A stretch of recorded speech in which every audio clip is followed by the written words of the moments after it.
Now I've got in my hand a little, what isn't a lipstick, because, but what is this guy for? This is the rolling lubricant oil additive that you put in with your new engine oil. So when you put your engine oil in, you're cleaning that out and you're putting your new filter, all the works. When you add this to your engine oil at the same time, it'll last twice as long. Right. So can you imagine not having to waste your time going to the mechanic to get your oil changed?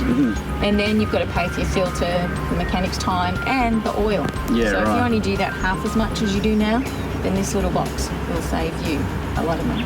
Yeah, okay. All right. This does one oil change, or you can get the bigger box, and that does 50 litres.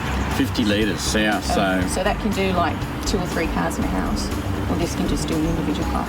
Yeah, yeah.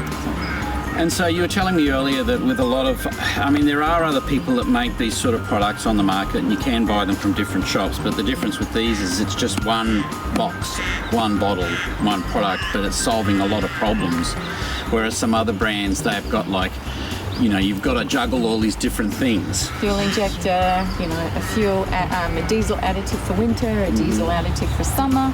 But this is just a diesel additive that does cold starts, works great in summer and winter. It was designed for Russia, actually, in their minus temperatures. Oh, yeah. Their vehicles actually were. Yeah, well, they certainly live in the cold over there. We don't really have too much of that much problem in Australia. Not unless you live products. if you live in the Highlands, maybe in Tassie, Oh, yeah, but the Highlands.